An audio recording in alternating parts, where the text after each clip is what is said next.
Welcome to Burnin Daylight Sports with Matt McKinley, Eric Winkler, and Jake Rehnquist. Join us every Tuesday for betting lines, hot takes, and a whole lot of fun. Oh, welcome back, Daylight Burners. We did not follow up very well with the March Madness bracket, but as we explained, nobody's really a basketball guy on this show. At least not college. Exactly. And it was fun. It was fun as shit until CSU lost and opening day happened on essentially the same. I think it was the same day. No, it was like a few days early. Maybe so. Yeah. Either way. But once that happened, I could not possibly care less about basketball. And so Sweet 16, Elite 8 has happened, and it's the 4 number 1 seeds in the Final Four.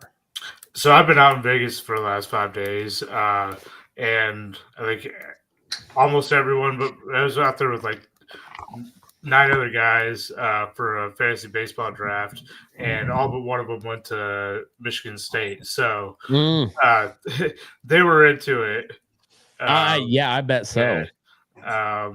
So Michigan State just lost in the Elite 8, right? It was fun. We watched them win, and then we watched them lose. It was pretty fun. That loss is or the win was great. However, oh no, that was a Michigan game. They someone drained a 3 with time expiring that didn't matter for the game, but busted everyone's bet. Oh shit! Yeah, for Michigan to cover. Yeah, so everyone was pretty pissed about that, but generally just a real shit week of betting for me. I think one day we had a stack of losers, between 3 of us, probably 100 high. So it was a rough day. Rough. That's rough. I've managed to stay just shy of even on. I haven't bet my entire bankroll, but what I have bet, I've made most of it back. Like I'm down a little, but not much. If you take out since opening day, I'm probably over mostly on NBA betting for quite a while. But this last week put me in a pretty big hole. I lost my ass on the last big UFC card. Not the London one, but the Pereira getting knocked out did not help me at all. But then baseball I've been betting too much homer here lately, so but it's I always do that first like week and a half of baseball. Get my homer picks out of the way, get my heart bets lost, and then especially since my heart teams now are the Rockies and the A's, and you can't go too much heart on them because they'll bite you every fucking time. I kind of think the A's are going to be pretty good this year. Or maybe I think they're going to be okay. They showed some pop. Yeah, and the pitching is pretty good. It's okay. I think it's gonna be way better than last year.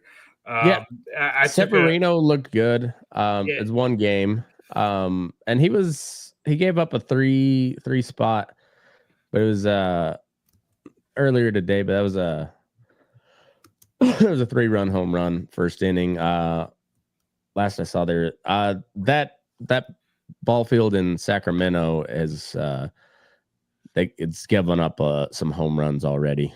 Like 3 from the starting pitcher last night, and then another 1 or 2 after that, and then there was at least, I think there was 2 for sure today already. So I've heard there's been some technical difficulties as well.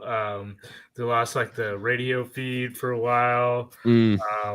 This also happened in Steinbrenner Field where the Rays. Where the Rays are. Yeah, there's just there's no audio on the television feed for a while. Yeah, I mean, I guess technically the Rays are in a major league facility, but it's a spring training facility. What is? You guys are playing. What is the AAA stadium? Yeah, they're playing at the Yankees AAA affiliate, their home stadium. No, yeah, the Rays. But who are they playing at? They're at the Sacramento AAA stadium. Okay, is that their affiliate? No, they're Vegas is their affiliate right now. So I don't know how that's gonna work. I don't know how that's gonna work. If I would imagine that affiliate flip flops when the A's move to Vegas. I would think. I don't know. Oh yeah. But yeah, they look good in Seattle. The pitching looked pretty good. They had some pop, which Seattle's a very pitcher friendly park too. So they had some pop, and they got to figure out that fifth starting pitcher spot because he sucked last night. Who was that? I don't know. Was it Sears? Estes, yeah. Joey Estes is a relief pitcher. He doesn't have starting pitcher stuff, and last year he showed that he didn't have starting pitcher stuff. Well, he showed it again last night because he didn't have to go starting pitcher depth to give it up because he gave up 3 bombs in the first inning. So that's rough. Yeah.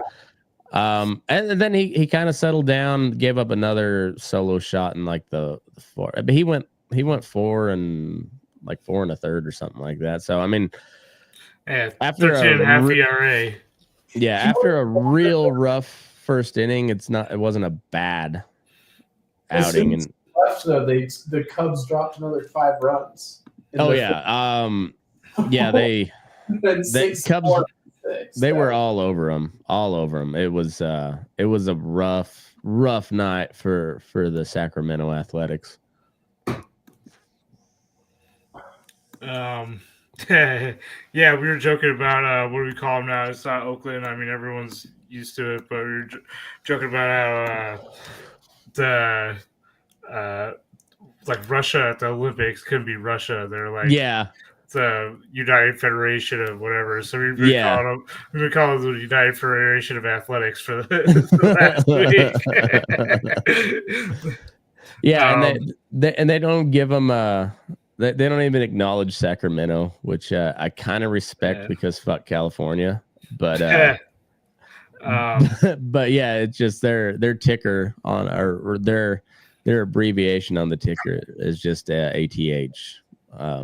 So it's it is what I'm stoked though that they're in Sacramento for another couple of years, which I mean it's not a close jaunt for us, but it's only 3 hours. So I mean I was just kind of looking at their stats so far. I mean they got 23 and 2/3 innings, and they've only for starters, and they've only given up 3 runs, except for Estes, who's given up 6. But the other 4, they all had strong starts. Yeah, solid. They looked pretty okay. Estes was not good. The bullpen was also equally not good. Except for Mason Miller. I mean, he only had 1 inning, but he's sitting at a negative 3.13 FIP right now. He struck out the side, I think, the other day and just threw nothing but sliders. Like he didn't even throw gas. He was just like throw gas. That's his stuff is so filled that he can just throw whatever he wants. Yeah, and he knows hardly anyone's gonna be able to hit it. Yeah, right. He's got 1 inning pitch, 3 strikeouts. Perfect inning. And if his stuff ain't working, he can still reach back and get 103. So he's like that. You don't need stuff when you got 100. That's the stuff right there. Right, but he's still got just a wicked slider too, and you're just like. He comes out and just throws nothing but sliders, and like, oh, you're also kind of an asshole. So I like that in my closer. He's got the stuff, and then also just yeah, I'm not even gonna show it to you. Come hit my slider instead. It's like when Skeens when they figured out how to hit his fastball, he was just like, okay, I won't throw a fastball then. Yeah. It's funny. So the first time they came to Detroit, I went and watched them. It was a doubleheader, so I watched the first game and then watched him until he pulled him for the second game. And like it was a little weird because I saw the velocity was down a little bit, but it's just he just created a new pitch for his main pitch instead of his regular four seam. It's not even fair. Yeah, like come on. Yeah, and then he gets walked off. It's like, God damn it. It's like I watched part of that Paul Skeens start, and he looked good. His command was not on point. Like his stuff was still stuff. I mean, it was nasty, but like he wasn't like in command of his pitches like he normally is. Like if his stuff, if he would have been locating like he normally does, I mean, just unhittable. But even so, he went 5 2/3 with no runs. So you're like, okay, yeah. So whatever. I'll take that every day. Your control wasn't completely there, and you still went 5 2/3 scoreless. So one of the most ridiculous things was there's a bunch of stuff about him getting the opening day start. It's like, come on. You just won Rookie of the Year. You're easily the best pitcher on your team. You got Cy Young votes. Of course, you're the opening day starter. Well, you've got 60% of pitching chatter is Paul Skeens, and then the rest of the league is distributed at about 40%. Like the talk was all Paul Skeens all off season. Yeah, it's funny. Yeah, we talk about him being like pretty stoic about everything, and just like they saw the video of him getting opening day starters, and they're like, "Oh man, he wasn't excited." Like, of course, he already knew he was getting that start. Like he knew that. It was like, okay, thanks for confirming it. It's like, oh shit, Scubal's gonna be the Detroit opening day starter. That's crazy. Yeah, wild. You just want to say, yeah, come on. Yeah, come on. What are we doing here? Well, the A's are hanging in there, 6-4. Yeah, they're keeping it close. Not bad. I wonder. So they're bottom 6. So Severino got banged up a little bit, but I got the Tigers on 3-1 over the Mariners right now in the 7th. Gilbert was going for the Mariners, wasn't he? Yeah. He gave up 3 early. Mize went 6, and he didn't give up a run, which is good. He used to be a top end prospect, and faltered when he got up to the majors. But how did Jackson Jobe look? He pitched yesterday, right? I think so. I just say I was on a plane for the. I know the Tigers won yesterday, but I think Jackson Jobe was up.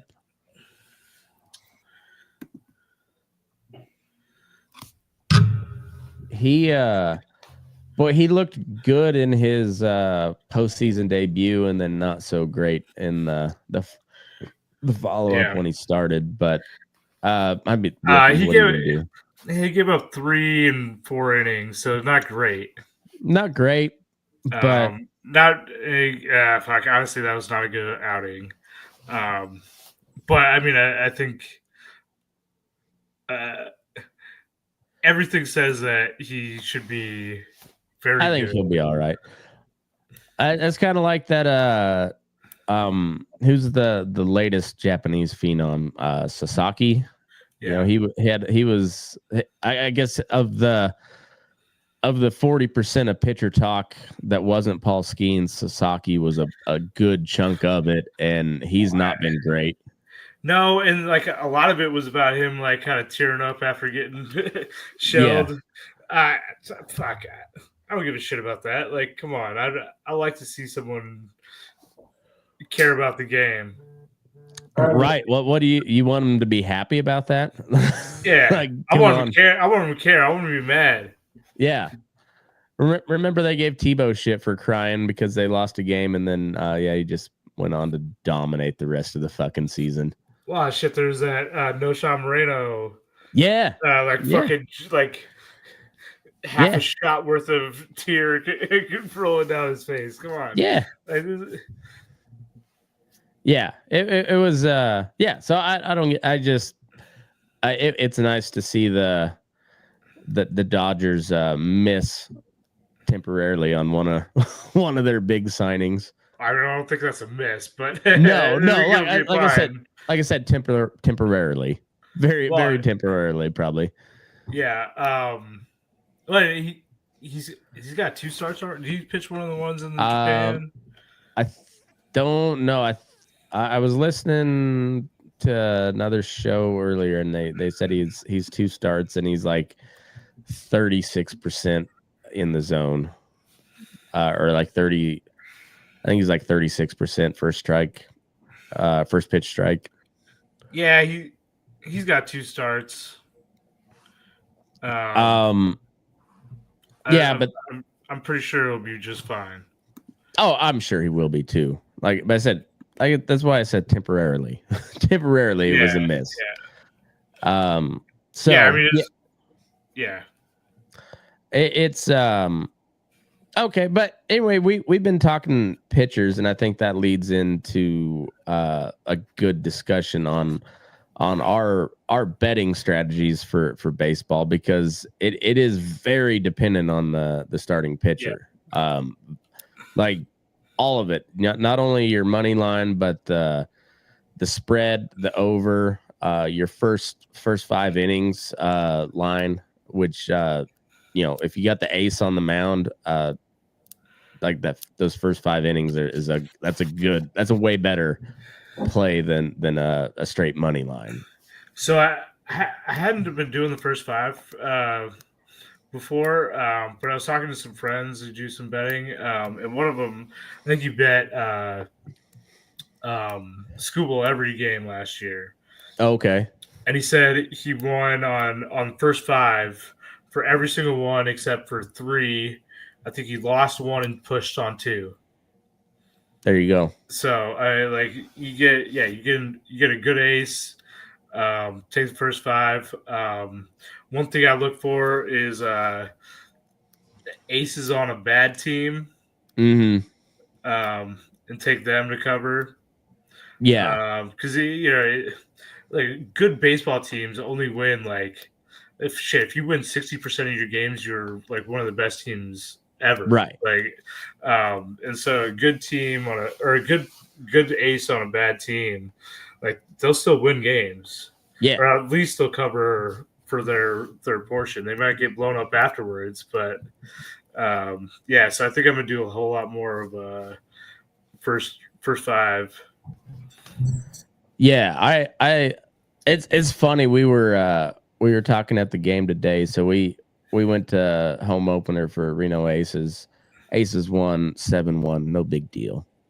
Kids got to go out on the field for with the starting lineup, which was pretty fucking dope. I wasn't planning on that happening. We went got beers and dogs before the game started, and they had a little sign up sheet, and they're like, anybody want to go? Any kids want to go on the field with the players? We've got 4 spots left, and there was 4 kids in my group, so we're like, shit, here we go. And yeah, so they all got to go out for the the introduction, and then got to stand out on the field for the anthem and everything. It was pretty fucking cool. Yeah, it was dope. But I was talking to the other dad that came with me, and I was like, baseball, it's weird because like your pitcher is like your quarterback, but also your pitcher is like your punter, because they're weird as fuck. Like they were playing Tacoma, the Rainiers, and one of their relievers had the short pants, tall socks, like real tight short pants, and was throwing gas. I think he was hitting 98. And I was like, you could tell just by that guy's outfit that he is like autistic as fuck. He had his same routine. I was like, pitchers are they're the quarterback of the team, but yeah, they're also the punter because they have all the like Greg Maddux. There's stories about him like talking to somebody, looking them in the eye in the shower, and then they like felt something on their leg, looked down, and Greg Maddux just pissing all over their leg while looking them in the eye, and you're like, they're a different breed. Recently about him like shitting someone's sock or shoe or some shit like that. Oh yeah, he would wipe his ass with a sock and then put it in the pile of like, just like the communal pile of socks that they had, and just wait for somebody to put it on. Like he was a nasty motherfucker. But yeah, it's crazy how much your starting pitcher dictates a game, especially on the betting side. Like if you got like a good ace or even like a solid 3, like a guy that can give you innings, not necessarily a great ERA type of guy, but somebody that'll just chew up innings and keep the game, competitive. That's a great, even on a shitty team. Like if you got a guy that can give you 6 innings, like that's not a bad bet for to cover or like the or like the first 5 line. Well, and it gets even better once the season goes on, because like right now, like everyone's kind of lined up. Everyone's aces going against the aces, but later you're gonna get like a bad team's ace that's offline with another team, and so you might get like a number 1 starter on a bad team versus a 5 starter on a good team. Right, and that's a good bet. Yeah, take that. I mean that's a good money line bet. That's a good first 5 money line. That's a good under bet too. Like it's always a good under bet when you got the 2 aces going against each other, especially first 5. Once the bullpen gets cracked, then all bets are off. Just depends on how the bullpen's performing that night. But yeah, but like say you like opening day was Scooble Snell, wasn't it? Which is like a little weird because it's not exactly their normal lineup. Not really their ace, but still, I mean, Snell's an ace. He's a 2-time Cy Young winner. Yeah, he's an ace on just about every other club. So, but I mean, yeah. So it's Scooble kind of got hit a little bit, didn't he? Teoscar Hernandez hit a 3-run off of him.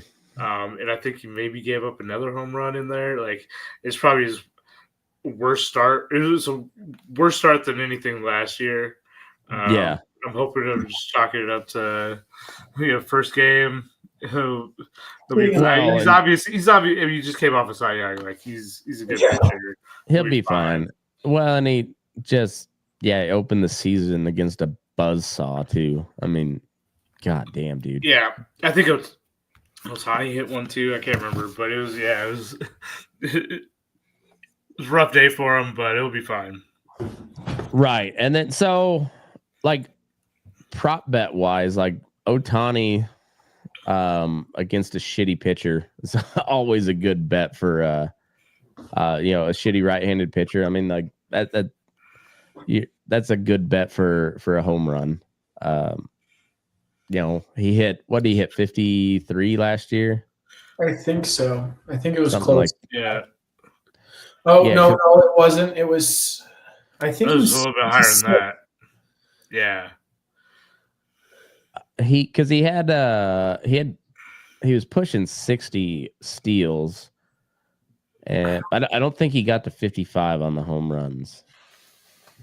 I know he hit 50-50 on the same night, and then he had a few more steals than he did home runs. No, it was 54. You were 54. Right. Yeah. Yeah. He's close to the 55. Has he pitched yet? No, I don't think he's going to pitch. And if he does pitch, it'll probably come in the playoffs. Okay. He's still rehabbing. He's still got that soreness. Like the fact that he didn't pitch any innings at all during spring training kind of is an indicator that the Dodgers don't want him pitching. I mean, they just got Sasaki. And if Sasaki figure out. Right. It's not like they're wanting for pitchers at the moment. Exactly. They have more money than they spend more money than Elon Musk in a gubernatorial or judge election. And, you know, it's going to pay off for them again. I can't see that being anything other than the NL favorite going this season. And if they don't need Shohei to pitch, there's no reason for him to pitch. Well, so I think he'll probably pitch at some point in the season, but I don't think it's going to be before the All-Star break. And you're right, maybe it's at the end of the season, and it could depend on like how they're starting the health of their starting pitching staff is. Because I mean they'll get Kershaw back at some point, and like Kershaw's he's hurt a lot, but when he pitches, he's still really good. Yeah, especially regular season. Like, can you still hit? What? Can you still pitch and hit in the same game, or is that? Oh yeah, yeah. And there's even a rule that you don't get hit swapping out. Once they pull Ohtani, you can still hit. So it'd be interesting because if Ohtani was playing DH and they wanted just to see how he was doing, get him a couple innings, he'd come in relief. I don't think they'd ever do that. I think it's weird thing putting someone in relief who's normally a starter. I guess outside of the spring training idea, I'm just thinking just for him to get some big league, pitches in without. Yeah, because you don't want to step down to the minors for rehab start. Yeah. No, so I don't. I mean, they probably do like simulated games for him and stuff like that. Yeah. To get him back up. But this isn't his first time coming off of Tommy John either, so I think they'll know how to handle it. Yeah. Freaking Dodgers, I hate them. It's ridiculous. It's ridiculous. It's a rough way to start out for the Tigers. Yeah, that was a rough pull for opening week. Like that, yeah. That was tough. But I thought the Braves was a pretty tough pull for the Padres, and they touched them up, spanked them, dude, spanked them. The Padres the Braves are still winless, and the Padres are undefeated. Yeah. Padres are humming right now. I checked, but yeah, the Braves are up on the Dodgers, still 1-0, but it's the top of the sixth, and it's the Dodgers, and they have their entire lineup. yeah, it's dumb. What's y'all's thoughts on the torpedo bats? That's the hot topic around baseball right now. Okay, so I want to start off with I think it's weird, or I don't know how this just blew up, because it's not like this just started. Torpedo, like people were using torpedo bats last year. The first torpedo bats in MLB was in 23, so it's not new. Giancarlo Stanton, like when he went on his playoff tear last year, was using a torpedo bat. Was he really? Yeah. Okay. Huh. Also, oddly, he's mentioned that changes to his bat is the reason that his elbow is fucked up now. So I don't know if there's any correlation between. Well, I think he said it was a swing. So I don't know if it's the torpedo bat or like a mechanics thing, but physics. I mean, if you go from swinging like a metal bat, like a softball style metal bat that's kind of heavier, then you go swing like a wood bat, that weight distribution in the wood bat's a lot different, and so it screws with how your elbows are going to be moving. It's like a softball instead of a baseball, but you try to throw the softball like a baseball. The motion isn't going to correlate to how that ball is situated. Yeah, and so like the bat's perfectly legal. It's within regulation. Yeah, there's been other weird bats like before. It's all kosher. Yeah, they have some that are like really flared out at the end, so you get all the weight at the end. But No, Yeah, and then like the cup and the end of the bat, like that, that'll change. Like yeah. it changes. Well, so what you wanted, like the reason they're doing this is because they want all the mass where Where where you you're where you're making where you contact. strike, yeah. Yeah. So like if you're getting jammed up a lot because you're crowding the plate and trying to turn on shit, so it shifts the barrel of the bat down to more towards the handle, and then it's like torpedo shaped. I think for all the controversy, if they don't take the opportunity to put like pinup girls and like shark's head and like all the shit that we used to put on bombs back in World War II and planes, if they don't take this opportunity to start making those, they're wasting everybody's time.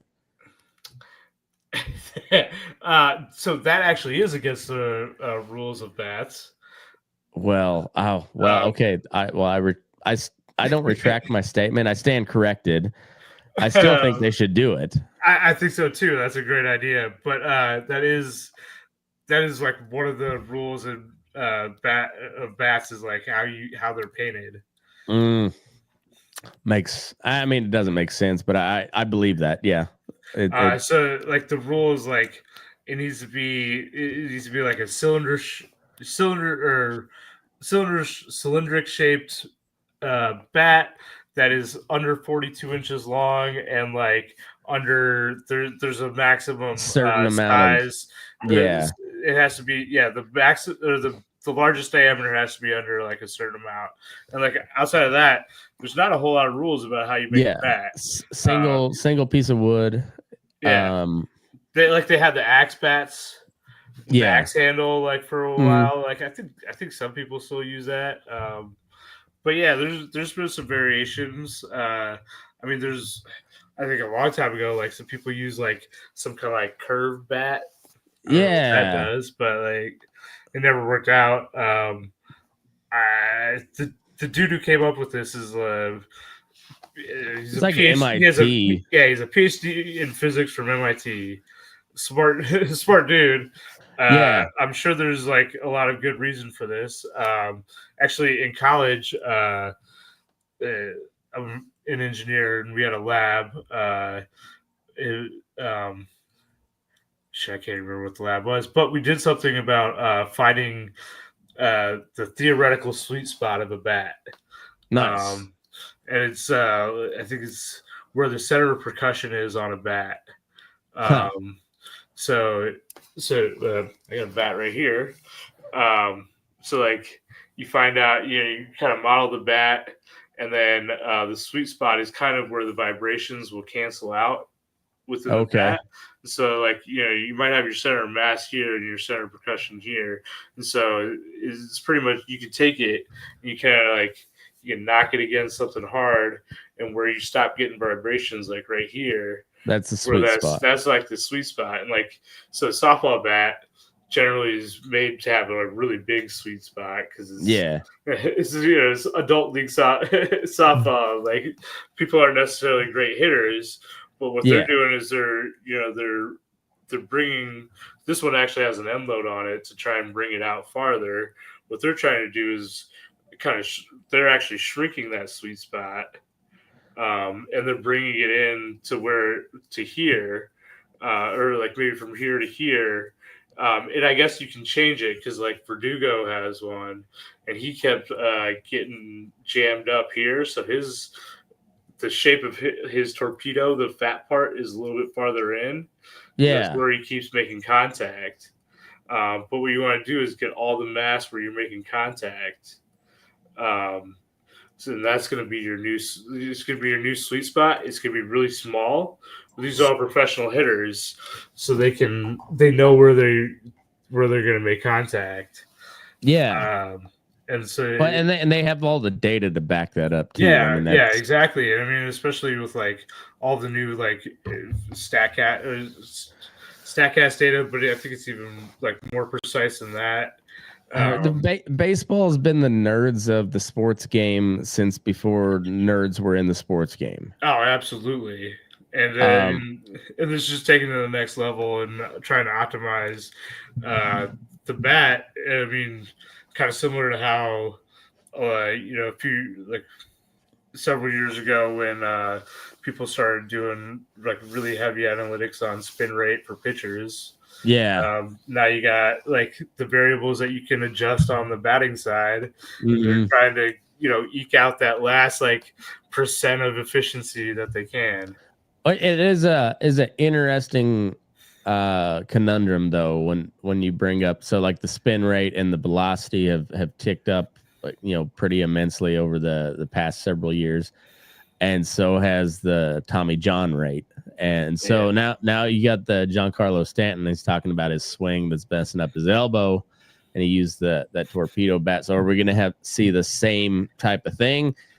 And it's always the same thing with baseball. Like anything new, you got a bunch of the old heads, and I consider myself kind of one of those where I'm a little bit of a purist. So like I'm kind of just just kind of a cat getting hit by water when something new comes up. I don't know, and then you're like, is it all right? I thought I was gonna hate the pitch clock, and I don't. I really don't. The only thing I hate about it is I go to a lot of games and it makes it shorter, and I'm getting less bang for my buck now. But, see, that's where we're the baseball purists. Where we're like, I mean, I don't mind. I don't mind the the whole routine. But like the Yankees, pitches. I mean, I think there's a couple other teams that are using the new Torpedo bat, but the Yankees are the big one, and they got Verdugo and Stanton and Chisholm. And Chisholm, and then Goldschmidt and Stanton on the other side. So they're kind of the old guys on the team, but you also got the new guys. So like it doesn't seem like it's right. And then Judge isn't doing it at all, and he's still hit 3 series. So it's funny. Like I like when they were talking about it, like we were not really getting the game, but someone was talking about it, and it kind of blew up on Instagram. And everyone's like, "Oh, Judge is using this new bat." He's like, "Nope, he's just using the same damn bat. He's just a monster." Still that good until the playoffs, and then he just disappears. But yeah, like he didn't use it at all. Still hit 3 home runs that series, and the second game. Yeah, exactly. It just and then also the Brewers' pitching was horrendous. Well, so that's the other thing is like, all right, fine. It's you got these new bats, but they just got beat up on. Like, right, like that game last night in Sacramento, it wouldn't have mattered if they were using wiffle ball bats. As bad as the pitching was, like they were just beaten up, and then those balls were carrying too. They were had a pretty good wind, and it's big league ball. you miss your spots, you hang one over the middle, somebody's gonna smack it a long way, regardless of what kind of bat they're using. Yeah, exactly. So I'm interested to see like if it's because if it really makes that big of a difference, we'll see everybody using the torpedo bats, and if not, we'll see like we have for 100 plus years of just everybody using this slightly modified log to hit a baseball a long way. Right. It's essentially a fancier shillelagh. But any other kind of first or thoughts that stick out before we get into prediction shows from the first opening weekend? At least of like through the first 4 games, I think the White Sox had the best staff ERA. Yeah. And the Rockies had the second best. The Rockies and the White Sox are the only 2 teams to allow 2 or fewer runs from their starting rotation. Yeah. In each of their starts. So we want to talk shit on the Rockies. We can. Kyle Freeland has pitched 6 innings and has a 0 ERA and has they should have fucking pulled him. No, they shouldn't have. pulled him and they got lit up. Yeah. They pulled him with at like 67 pitches. Oh, And then they got lit up. Too. He was absolutely dealing.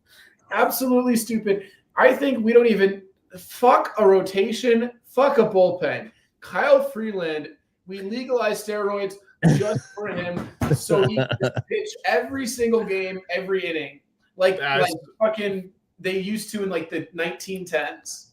It's the only way he's going to be able. The Rockies are going to make the playoffs.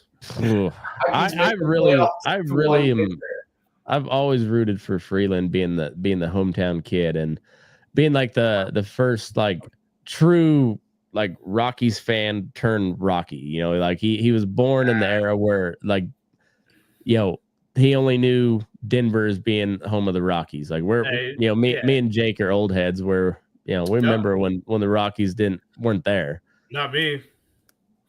I lived in Minnesota before. I moved here in '95. Oh well, still you were alive. Yes, pretty much. You were alive before the Rockies were a thing. So I guess you were not even alive, right? Yeah. Yeah. But he's a cool dude. Like I always hear stories about him just like posted up on Instagram, like, hey, I want someone to come catch for me or something like that out in like some random park in Denver or something like that. That's awesome. No, good for him. I like hearing shit like that. And then I mean it's a cool thing just being the hometown kid and getting to pitch for your team. Not only get to pitch, but like you were drafted as the guy. So I'm rooting for him. I've always been rooting for him, and he hasn't really panned out, but he also has mostly because he's on the fucking Rockies. I mean, it's funny. Like I want him to stay in Colorado. But personally, if he goes somewhere else, he'll probably be like a stud. Probably. Most likely. Every time he's in Texas, he lights it up. I mean, at Houston and at the Rangers, he always knocks like, I don't know. I think it would be really interesting to see him go somewhere else, but as like the only successful Rockies pitcher long term, and I say successful that he's not a bust. Well, we got there's been something there. We got Marquez and Senzatella made a start the other day, and he gave up a whole bunch of hits and a couple of walks. I think I forget what podcast I heard it on, but they put out a stat where he's the first pitcher since like 85 or something to give up. I think he gave up like 9 hits and a couple of walks and still gave up no earned runs or gave up no runs. And so you're like, all right, well, he had. All right, Senzatella. I when they brought up Marquez the other day, like I forgot that he was still around. Same with Senzatella. It's like, I didn't know they were still in leagues, but all right, cool. Makes me feel good as an old man getting back into baseball. I'm like my second year back into actually following it. Like there's a name I remember from the Rockies that's not on another team. Yeah, it's not on another team lighting it up, which is usually the case. Yeah, now that Chuck Nasty's gone, like I know that kind of a different kind of era in the Rockies. I was so glad to see him get a walk in his last game, or I mean, get a hit in his last game. That was cool. I like all those fan favorites. He's another one. He was a stud with the Rockies, but he had been a fucking superstar on a big market team. Yeah, but I'm glad he stuck around. The Braves, they've been kind of a. What the hell's going on there? The Padres humming. Yeah, I wouldn't worry about that. I mean, Braves they got talent. They're deep. Yeah. Well, when Detroit looks like they got 2 more outs, Detroit wins. They're going to be 2-3. Cleveland looks like they're going to lose. They're still down 6-0 to the Padres. Which means that the entirety of the AL Central, except for Minnesota, will be 2-3. Minnesota got roughed up a little bit, huh? Yeah, they just won their first game, but they started 0-4 after Governor Walz was like, Minnesota. Oh, yeah. They did not win. They went 0-4. That guy needs to just stop pretending that he's into sports and manly things. You're clearly not. He was a coach. I mean, kinda. He was a high school football coach. Like, I mean, yes, yeah. I mean, he literally was, but come on, come on. I don't know. I think it's more into sports than your boy. I think it's just a jinx. I don't know. That guy's a turd. That's all I'll say. They didn't even got a football helmet to fit on JD Vance. I'm not defending JD Vance. That depends on what meme you see, how big that guy's head is. I don't think anybody remembers. I don't even what know what he looks like anymore. No, it's awesome. I'm all in on the JD Vance memes. Did they Photoshop him to look this way? Well, initially they weren't, and now I don't know because I don't remember what he looks like in person. No one does. Yeah, I'm all in on the JD Vance memes, but yeah, Minnesota. I didn't expect them to be good, but I always expect them to be in the hunt because they always kind of are. They were last year until they had a historically bad month. Yeah, that they fell off a cliff, and the Tigers just kept on chugging. Like the Tigers came screaming along, and then the Twins. Well, I mean, the Royals were in that position too. They just they had farther to fall than Twins did, and they still made it to ALCS or no ALDS, huh? ALDS, but I mean the Royals almost didn't. I mean, our September was awful. We tried as hard as we could to get you out of there. Yeah, but the Royals tried like hell to not make it. The Twins fell off a cliff, and hats off to Cleveland. They were just solid all year long. They came out of the gate, took control of the Central, and just never really. All right, so Tigers just won. So yeah, everyone's at 2-3, but 3 except for the Twins. But so I think Guardians they always seem to find a way to put together a good team, but they lost a lot of talent this year. Yeah, I don't think it's going to be quite as good, and I think the Tigers and Royals are much better. And I think so too. Twins are still in it. So I mean, that's gonna be. I don't expect the Twins. It's a fun division to be watching. I think talent-wise, it might be among the bottom of baseball, but as far as like being a fun division, like competitive division, it might be the best to watch. Honestly, like because even I would say they're at the bottom. I wouldn't say that.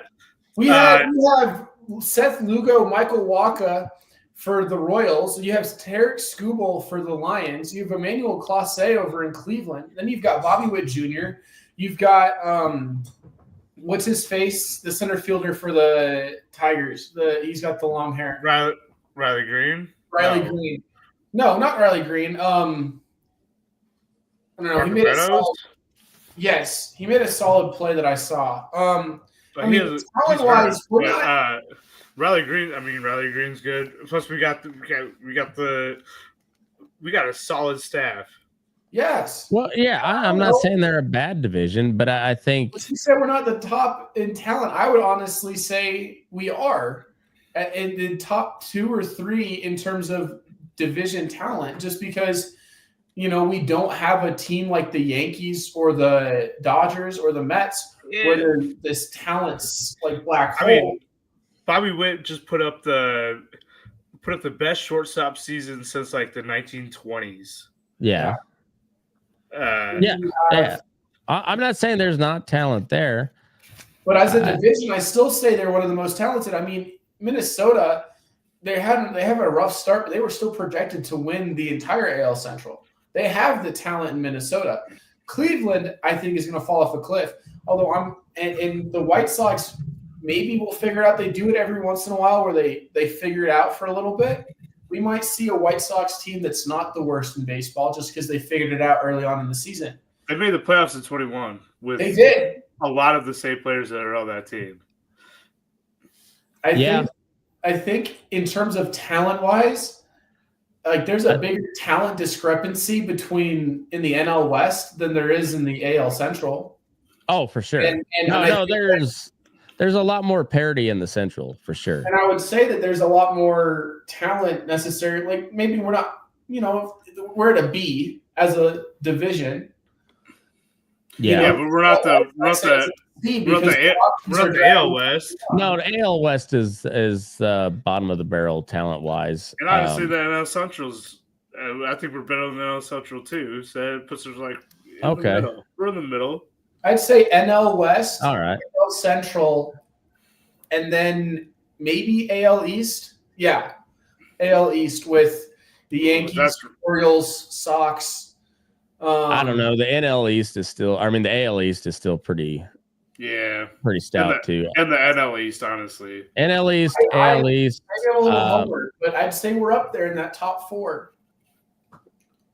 Well, there's NL only West, 6, NL so East. it's not. Top 4 would still be among the bottom. Yeah, well, the Sox hurt us. I guess that would be. If we're number 4, we're on the bottom. No, I think. I'll slightly retract my statement. I'll say the AL East is solidly among the middle because I would put the AL West and the NL Central below. I think the AL East, NL East is better, and then the NL West. So yeah. I'll put the AL Central at 4.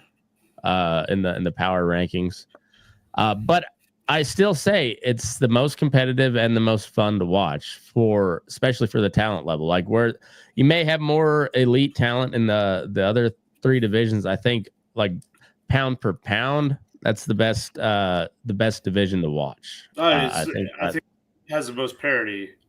Yeah, I think the NL West minus the fucking Rockies is also.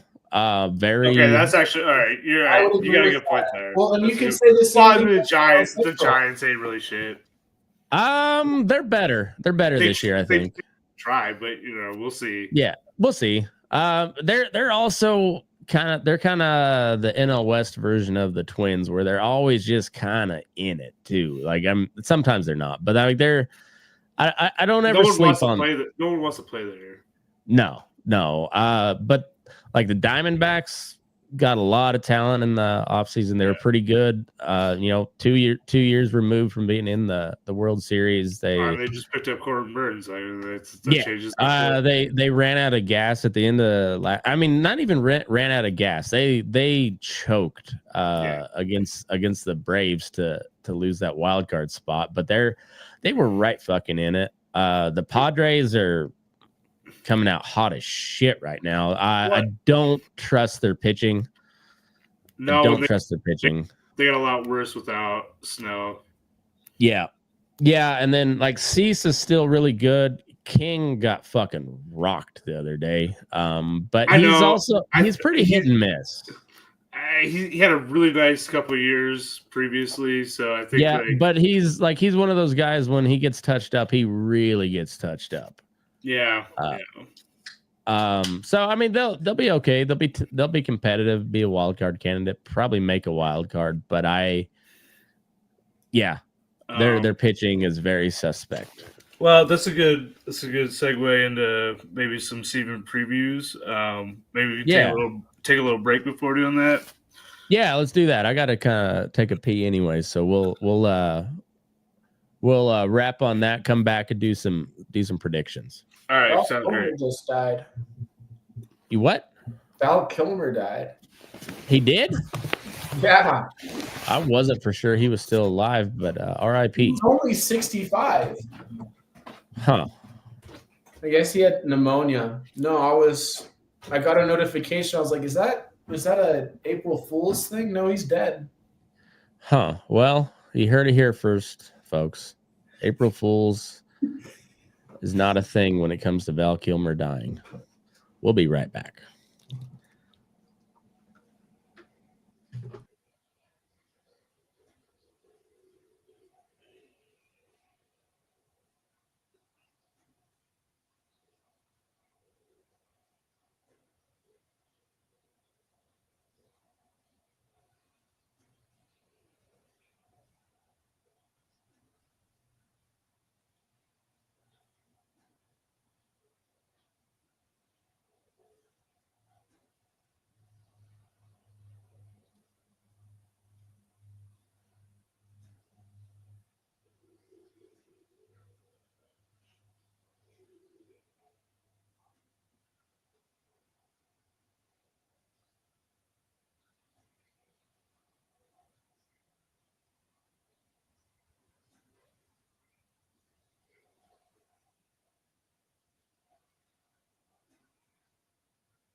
So we were all backstage, but I didn't realize I had left Jake up there, but You left me alive? no. all this noise and Jake comes back down. Yeah, my bad, dude. I can edit that out. We can edit Whatever. that out. It's all good. It's all good. You didn't yell any racial slurs, so we're all good. Not this time. Not this time. We got lucky. All right. So do we want to go east to west, west to east, or fuck it. We've been talking about the central. Let's start right in the middle. And so AL Central. Man, that's a tough one to pick because you got. I think there's two of us who are going to pick opposite teams. I don't think we're going to have a consensus. I don't think because there's a solid chance we're all picking different teams here. And then Guardians. But I mean, I think the AL Central might send 4 teams, depending on how Minnesota ends up playing. Might send 4 teams for the playoffs, just like the NL West. So I don't think there's any way they're 7-4. Yeah, I don't think that's happening either. Because I think there's 2 out of the AL East. So I think it's gonna be kind of like last year. But I mean, well, I'm gonna take my homer pick. I would take the Tigers and win it, and then I'm gonna take Minnesota and Kansas City to take wild cards. Oh, you're Okay, you got 3 coming out of the Central. All right. You're not taking the Guardians. You're gonna say the Guardians don't make it. Minnesota does.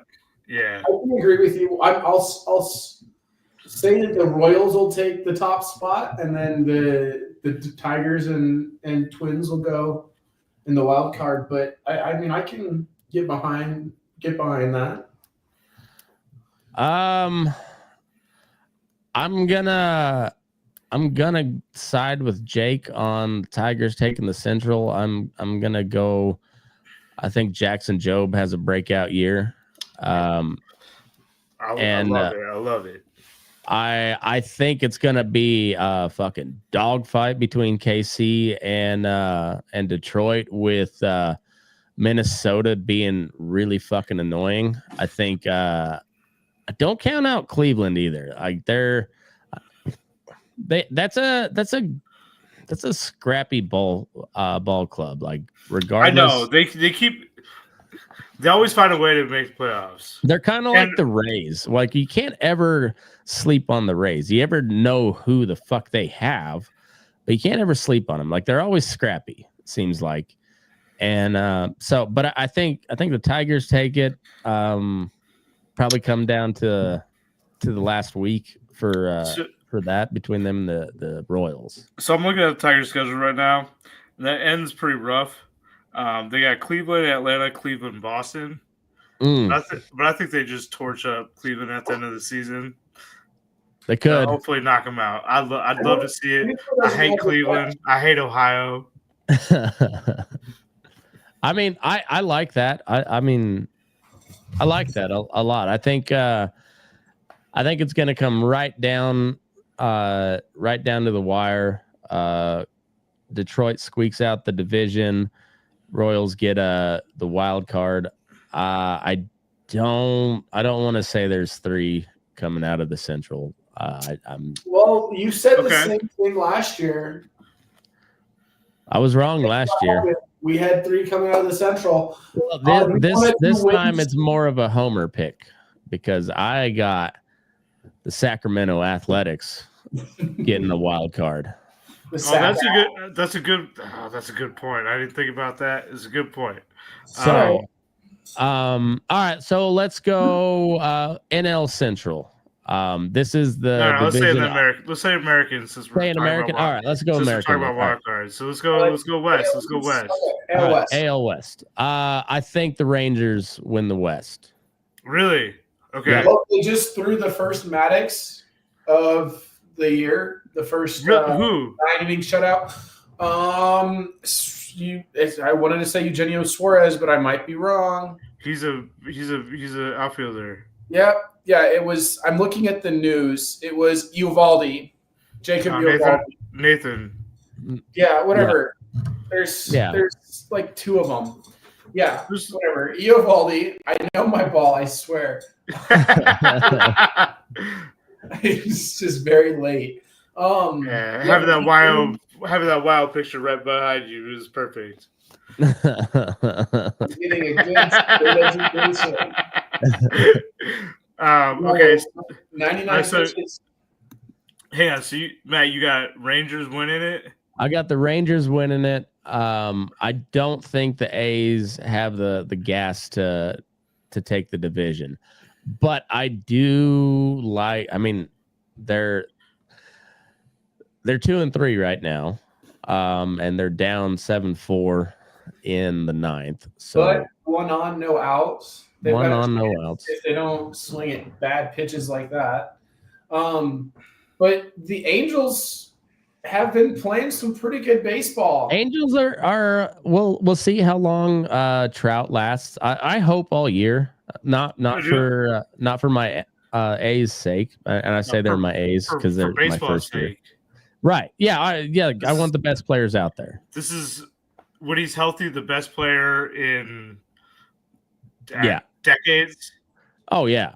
I mean, once in a semi-generational player, or bi-generational, whatever. Like he doesn't come around every generation even.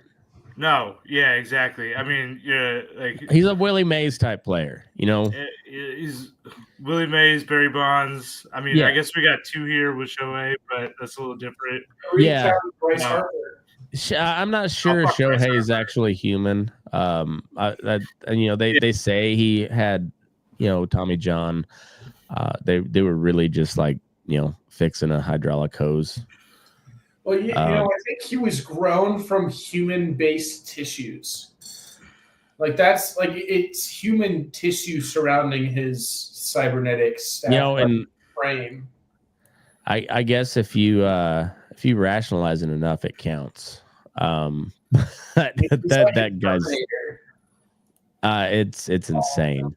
Hang on, can we go back to the Central real quick? Yeah, go I ahead. just want to bring something up. I was just looking up some betting props here. So in the Central, we got Royals at plus 100, Tigers at 110, Twins at 125, Cleveland at 165. So I think all of us not picking Cleveland is that's the betting favorites, but it looks like you might be right. That the Royals edge out the Tigers, but I think it's gonna be a battle. So all right, let's go back to close. I like that. I mean, I'm not opposed as long as the Royals make it to the playoffs. I don't care if they're in the first or the wild card. I like the Tigers, and I wouldn't mind them making it in too. Honestly, I care a little bit personally because I have season tickets. I want some home games. I want some home. I want to go be there for it. The only way that I would root against the Tigers if they knock the Royals out. If the Tigers knock the Royals out of playoff contention, I will be rooting actively against them. Oh, but that's the wrong thought. You want to get beat by the best team, not the team that gets swept the next series. That makes you look worse. That's fair enough. Okay, so let's go back to the West. So in the West, we got the Mariners though at minus 105. That's a smart money pick. That Rangers at minus 150. So okay. those might be the two out of. You might get 2 out of the West there. True. The Mariners, that pitching staff is fucking nasty. The A's did touch them up though. I mean, like it wasn't. They only really roughed them up one game. They shut them out 7-0, and they roughed up Castillo, I think. Yeah. Well, fuck. Let me back that up. Astros are at minus 180, so. That's favorites. They probably should be the favorites just because of their recent history. Yeah, for the last 8 to 10 years or so. Yeah, so you can't count them out. I mean, now that we dive into it, that like the AL West they're pretty salty, honestly. But I think it's kind of similar to the Central. I think so too. I don't think any of them are great. But there's a lot of teams that might be really close, and I think there's a lot of talent, but it's not like a top heavy elite level talent like you see on the eastern divisions. Yeah. But I mean, I think the Astros, the Rangers, the Mariners, like any one of them might win that division, and I think the Athletics. I don't think they win it, but I think they could like sneak in. I think they can make a sneaky little run. I think they could be hovering right around 4 or 5 games above 500, above or below. Honestly, I was looking at what I was trying to find totals, win totals for the year. Maybe it's too late since the season started, but team wins. Yeah, I mean, if they hit 500, like that's a solid season for it. That's a good win. That's a major win. Yeah, because they were like 5th worst in the league last year. I think it was the White Sox, the Marlins, the Rockies, and then the Angels. I think Angels and A's. Yeah. Yeah. So the A's were bad, but they were. I mean, they weren't in the worst conversation. No. But yeah, if they can squeak out 500, that's a fantastic year for them this year. Yeah, I forget what the total over under for when wins was, but I think the over is going to hit 70s. I want to say. Yeah, I think the over is going to hit. Yeah, I think so too. No, that's my homer pick for the American League is I don't really have a homer pick for the National League because the Rockies are not a pick. They're not doing anything. Even if I had a homer pick, I'm still taking the Dodgers. But let's go to American League East. East, I'm gonna take the Birds. Go Orioles. Oh shit! Really? I think I would have put the Yankees there. I think it was going to be a dogfight, but Garrett Cole going down for the year hurts bad. Yankees offense is going to be fine. Their pitching staff was pretty suspect last year. Outside of Garrett, they're completely injured now. Yeah, so they got enough firepower to make a wild card probably, but I think I wouldn't be surprised. This is somewhat of a homer pick, I say, because I'm kind of rooting for the Orioles, but I do think like I was ready to swallow all of my my homerness and throw in on the Yankees until Garrett Cole went down, and that hurts a lot because they're really banged up. Who knows what they'll do trade wise mid-season. I don't know what their farm system looks like, but I think the Orioles got a better all around roster going forward right now. So I think I'm taking the Orioles to win, and the Yankees to take a playoff spot there. I don't. Well, I think this Boston team. Oh, I forgot about Boston. And I honestly wouldn't be surprised if Toronto somehow makes a run. I wouldn't be surprised, and I don't say they're going to make the playoffs. I just said they're going to make a run, and I think they're going to knock the Yankees out. I mean, Boston's it's not bad. Yankees are the betting favorite. Orioles are second. Boston's third. But I mean, honestly, I think it's Baltimore and the Yankees, and Boston gets shut out. At least that's what I want because I also hate Boston. I hate Boston too, but I also hate the Yankees. But not as much as Boston. In a perfect world, the Yankees and the Red Sox would finish at the bottom of the AL East. I say my homer pick would be having the Sox and the Yankees on the outside looking in.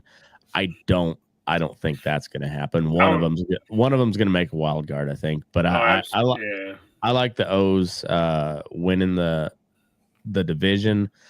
Probably get bounced in the first round. Are the Rays deep enough to make a push? Do you guys think? Maybe for a wild card. I think they'll make it spicy. They always do. I don't think they can make it. I don't think so either. But I don't know. I'd be curious because the Blue Jays are either going to be buyers or sellers at the deadline, depending on how they finish up. Like how they go into June is really going to figure out because right now they're 4-2. They're playing well, but Bo Bichette is not looking like the Bo Bichette everybody thought he was supposed to be. Vladimir Guerrero. Yeah, do some spring training though. Exactly. He had a great spring training. I mean, in terms of last year. So if Bo Bichette can play to Bo Bichette, levels where he's supposed to be, do you think they sell? Or do you think they're going to try and buy, a couple guys to put on the roster to get them as close as they can? Yeah, I mean that's a good I don't know. The AL East is not a big talent differential either in terms of the top and the bottom. I think the Rays could make it spicy, and I want to say this. I've been saying this since any of the annexing Canada talk, but I told my son we don't root for the Dodgers unless they're playing against the Yankees. It's the only time we root for the Dodgers. And the only time we root for the Yankees is when they're playing the Blue Jays, because the Blue Jays are Canadian and we don't enable Canadians. Yeah, I mean, if you're talking about like who might be buyers and sellers or who has something to buy and sell, I mean, Baltimore has by far the best farm system out of the AL East, and Boston's probably second with the Yankees, close behind. Toronto's trash, and Tampa Bay's not that much better. Although Tampa Bay always seems to like get some great trades. Yeah. But I mean, Baltimore. If someone were to like, if Baltimore were look pretty good and they really wanted a pitcher, like they could trade someone, grab like a top end pitcher. Yeah. And I don't know, Toronto, unless they're in it at the trade deadline, I don't like they got to pay so much to get people over there because of taxes, and also it's Canada. I mean, it's like the Rockies have a hard time getting pitchers to play there.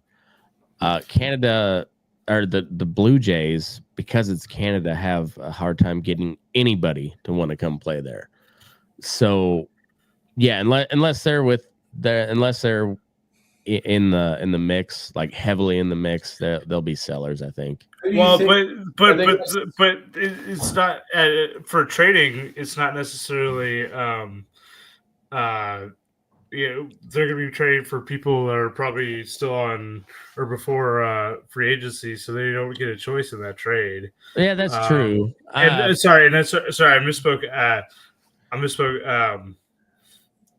Tampa Bay actually has a really good farm. Okay. Yeah, so they might have something, but I mean, they're also they don't really trade big time prospects.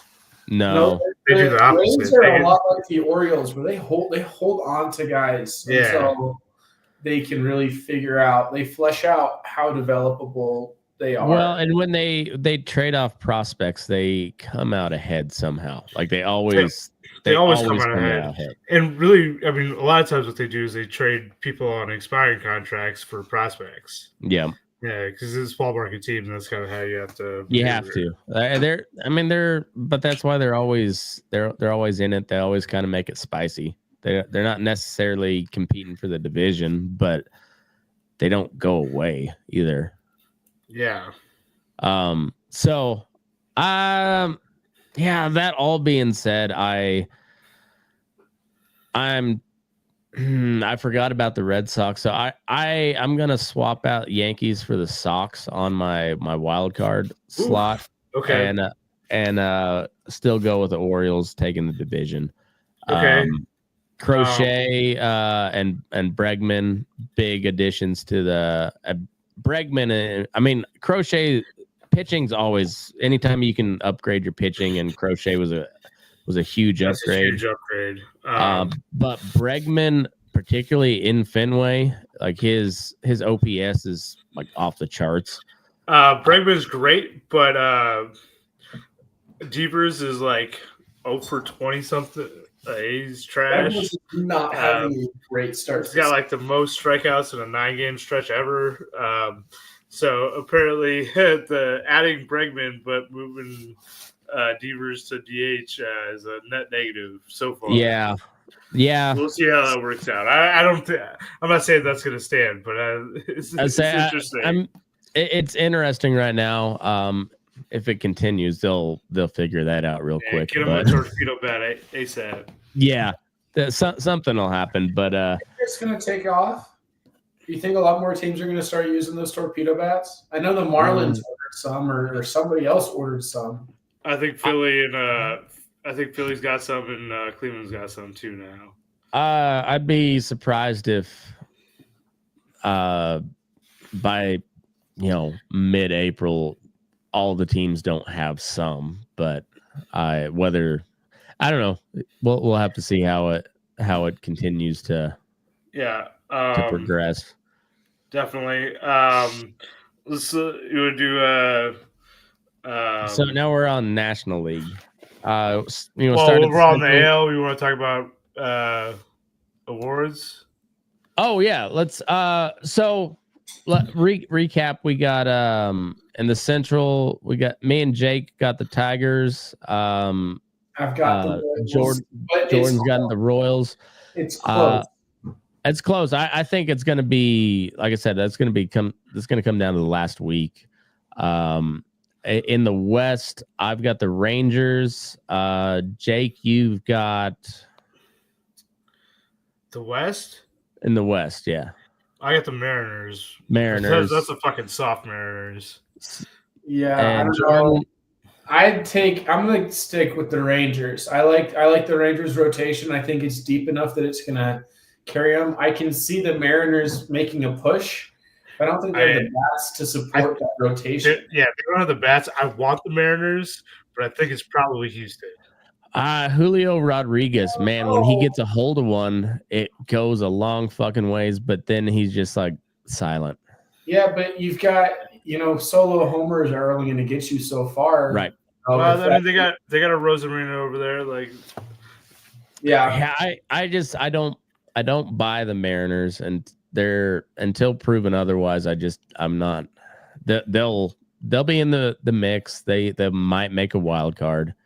I mean, like, solid chance they'll make a wild card, but I don't know. They were 10 games up on the division last year and didn't make the playoffs. Yeah. I mean, they looked like they were one of the best teams in baseball for a while and did not make the playoffs. So, and with arguably the best pitching staff in baseball all last year, same thing again this year. It's crazy. They just extended Wu and one of the other ones. Today or yesterday. And come on, please just buy some bats.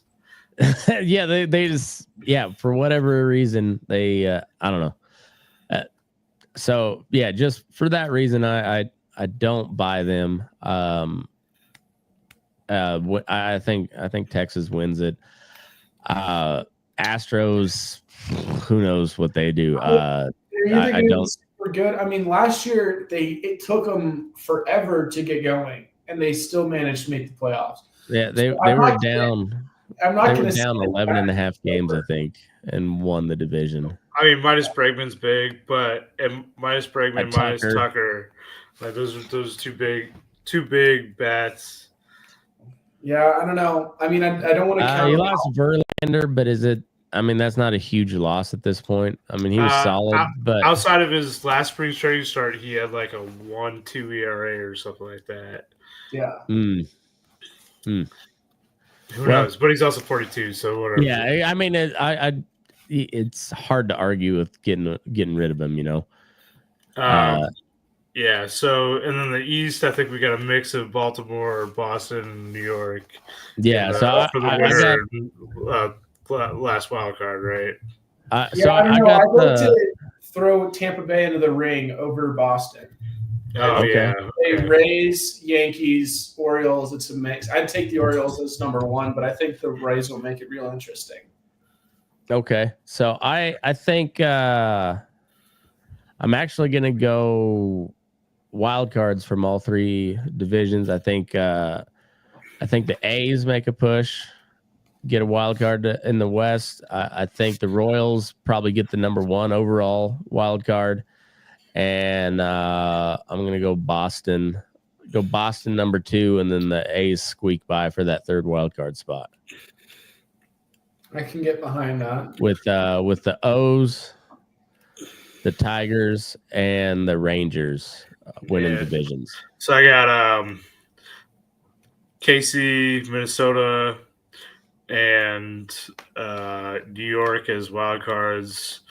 Orioles, Tigers, Mariners. All right. Division winners. All right. All right. So for awards, I got Bobby Witt. Bobby Witt. I got Bobby Witt MVP. I got nobody else but Bobby Witt. So Judge is a favorite. I got Bobby Witt. I think Bobby Witt's coming back with a chip on his shoulder. Even, I mean, he put up one of the best seasons we've ever seen. Well, shortstop wise, he's been the best shortstop season we've ever seen. And he got no love for it because it was Judge and Ohtani, and I think, and then you saw him. Judge was, and then you saw him after game 5 of the ALDS, just watching New York celebrate on his home field, and that's kind of overplayed now, but I know. I know he don't want to be in that situation again. Right. So I don't know. I think he's coming back with a chip on his shoulder. I see nobody else but Bobby Witt. Judge will probably hit 50 home runs at least. With this fancy fucking torpedo bat, we might see him hit 70 bombs. He's not using the torpedo bat. Oh, not right now. Yeah. I'm thinking he's like, oh man, I only crush it. I mean, Shohei Ohtani and Judge might go for 100 home runs. Well, if Shohei Ohtani doesn't name his bat Little Boy or Fat Man or Little Boy, torpedo bat, Judge is his Fat Man, and Shohei's his Little Boy. Oh man, that'd be amazing. It'll never happen. Apparently it's a sore subject on the Japanese side. I don't know why. I don't know why. All right, so Cy Young. I mean, obviously, I want Skubal, and I think he's a betting favorite. I want Skubal. I think it's. But if I had to choose someone else, I'm gonna go Reagans, and I hate that I'm picking 2 Royals here. I'm gonna go Reagans. I don't know. I'm thinking. I mean, Crochet is a good choice too. Yeah, that was my thought. I was like, Garrett Crochet might have himself a season. I'd love to go Reagans, but I can't put Reagans over Skubal. And honestly, I can't really. I think Garrett Crochet and Skubal are who are going to be going after it. I think Reagans is going to come in third, and he's going to have a great season. But I really think Skubal's going to figure some way to be even nastier with his shit. And if his pitches, and I think Crochet is going to have a really solid season in Boston. Yeah, I do too. I just don't want it to happen. Yeah, I think Crochet. I don't know. I think the Red Sox are coming this year. I don't think they got enough to overtake the O's, but I think Crochet. I mean, Crochet was fucking really good last year with a shitty ass team. So give him a team to work with. I think he'll be on point. Skubal's going to be good. Reagan's going to be good. I mean, no shade towards them. They're going to be dominant, but I think Crochet's gonna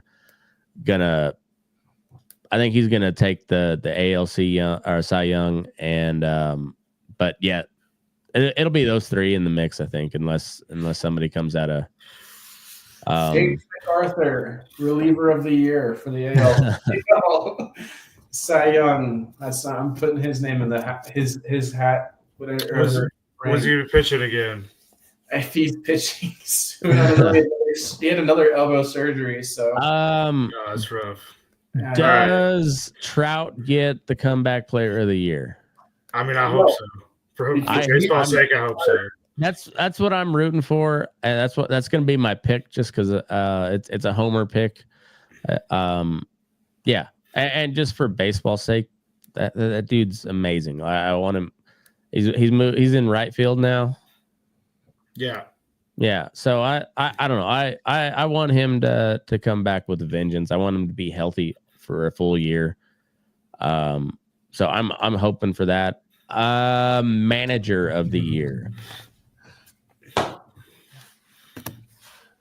Matt Quintaro, that's my pick, and I honestly think you're not going to find a better manager in the AL other than Matt Quintaro. I mean, looking at who we have as a Royals team and what he was able to do with them last year and what we're going to be able to do with them this year, I mean,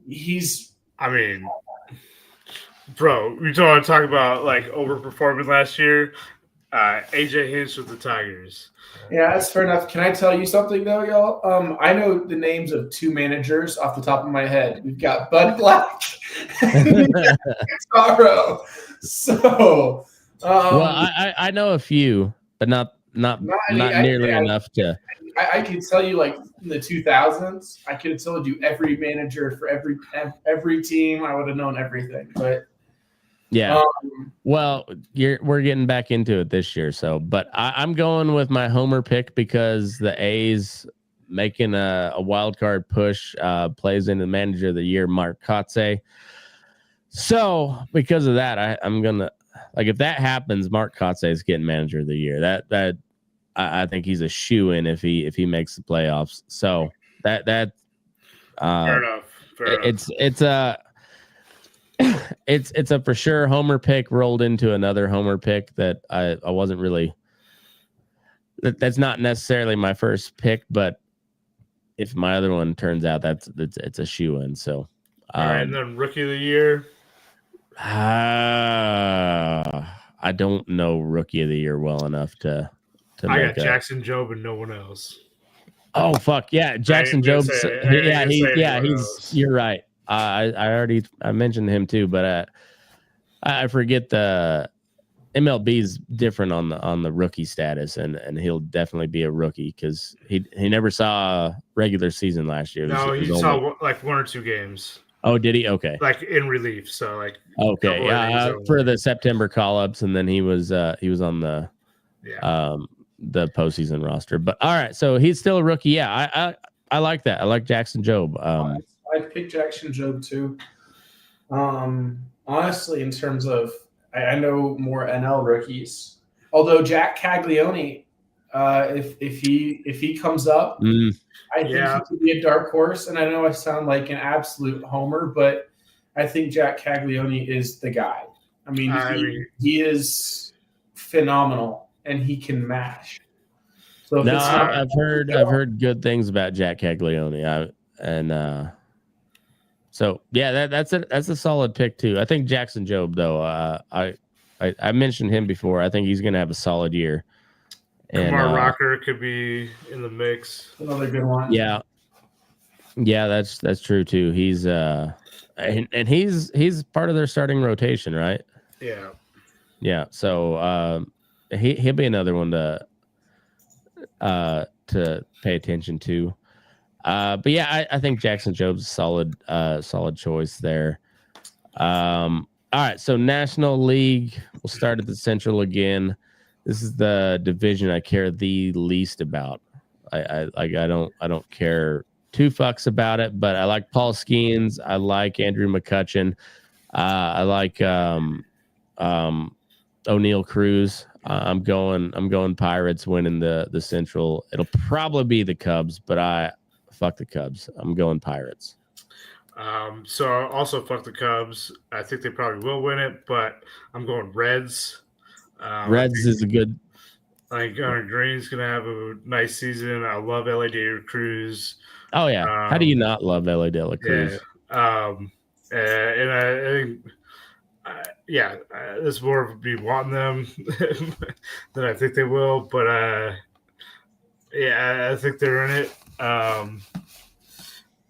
Not much to talk about in the Central, really. No, my favorite thing about LA De La Cruz is watching him make this these insane defensive stops and then overthrowing first base by like 10 feet. Yeah, I love that because that's how I would play the position. I would dive out, I'd stop it, and I'd go to throw it and be gone. He's like if Manny Ramirez played shortstop. I mean, it's kind of how Javi Baez plays shortstop right now. That's true. Yeah. Fair enough. Amazing athletic plays, and then like misses an easy throw.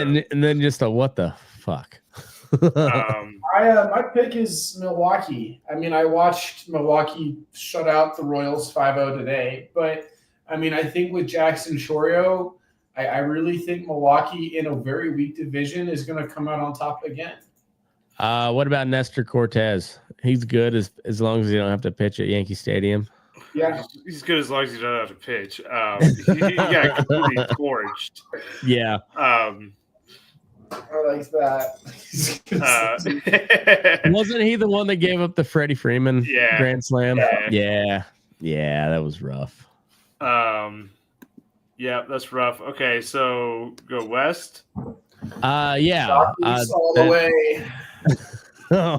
That'd be fucking incredible. But there's nobody winning the West outside of the yeah, Dodgers. I mean, the only thing to talk about here is who's going to get a wild card out of here? Is it Arizona, San Diego? I think San Diego will get a wild card. I think the NL West takes 3. I think it's I think Dodgers, Padres, Diamondbacks.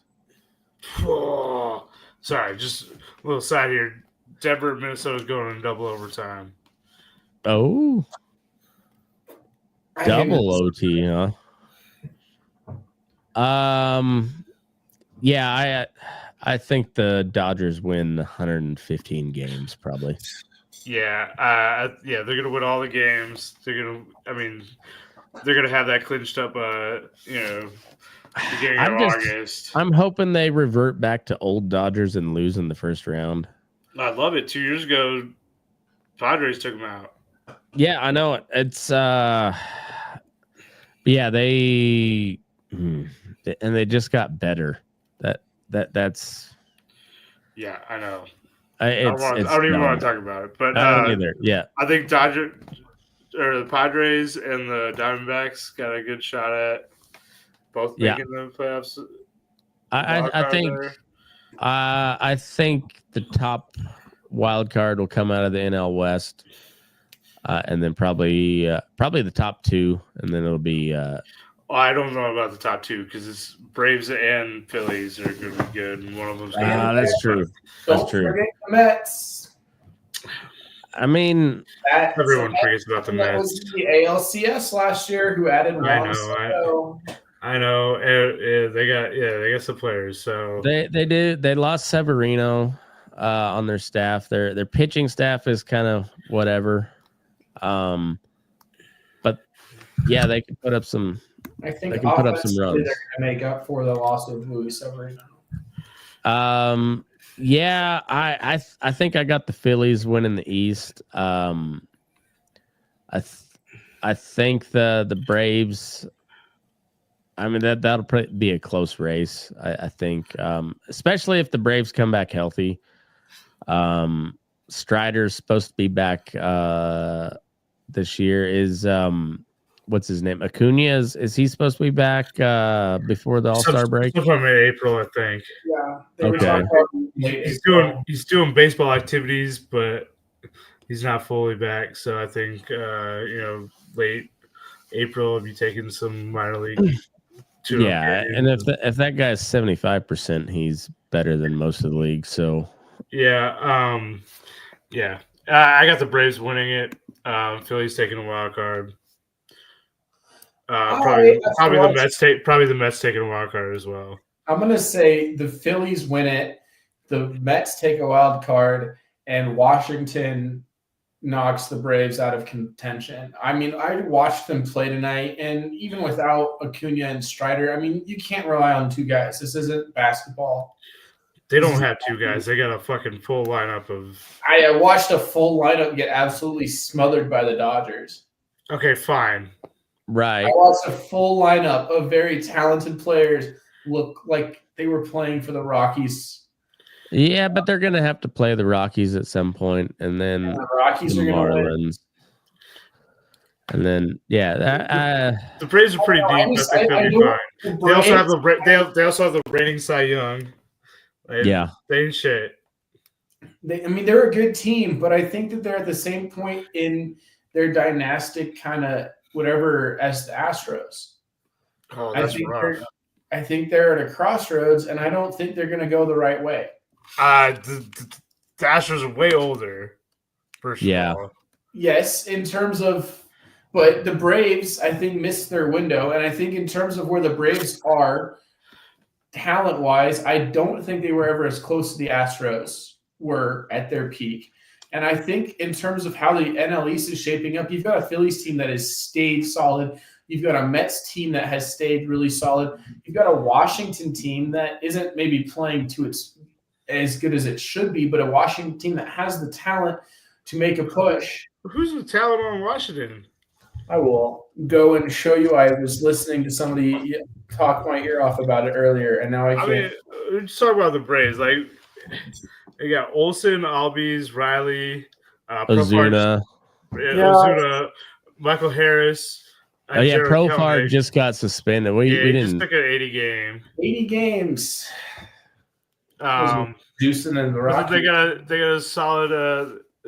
You got Raylo, Schwellenbacher, Chris Sale, and you're getting back Smith Schauber too. Yeah, I get it, but I mean, I'm looking at this Nationals team, and they've got Mackenzie Gore as their ace. I mean, he's got some upgraded. People have been talking. Yeah, and people have been talking about that filthy stuff for 8 years, and it's never really materialized. He's got a career 4.5 ERA. He ain't shit.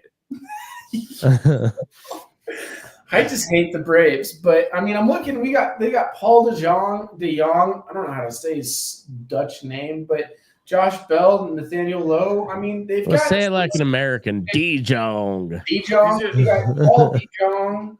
You got CJ Abrams. They got it's a bunch James. of cast. I mean, James Wood is in contention for James Wood might be their best player. Yeah, and he's played 3 games in the major. I mean, I'd put James Wood up for my NL Rookie of the Year if I wasn't rooting for Chase Dollander. Well, I mean, I think it's Sasaki, but we'll get to that. But I mean, they got a bunch of cast-offs. They got people whose names you know who are very good. Now Miami is 4-2. Yeah, all right. Now you're just fucking reaching. Get out of here with that bullshit. I'm just trying to piss you off. It ain't that hard.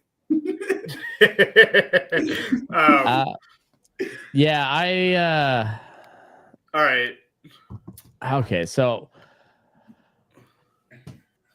I got the Pirates in the Central. I got the Dodgers in the West.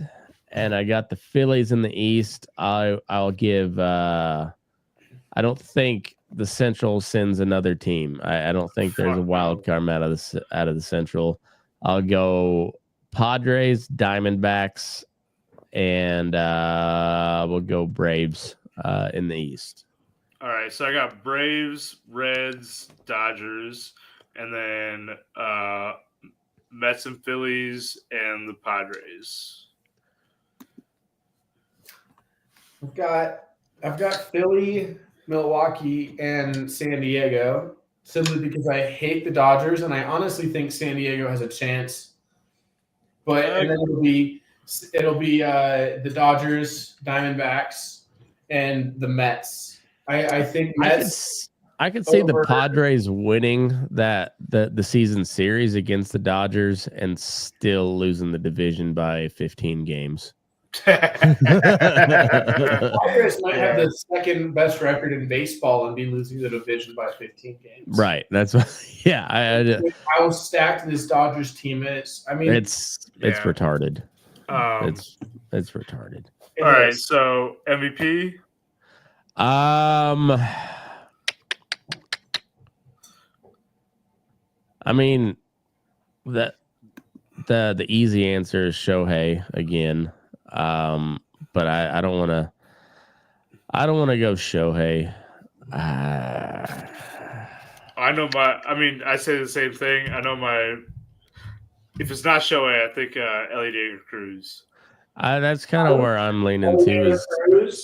Yeah. Yeah, I think.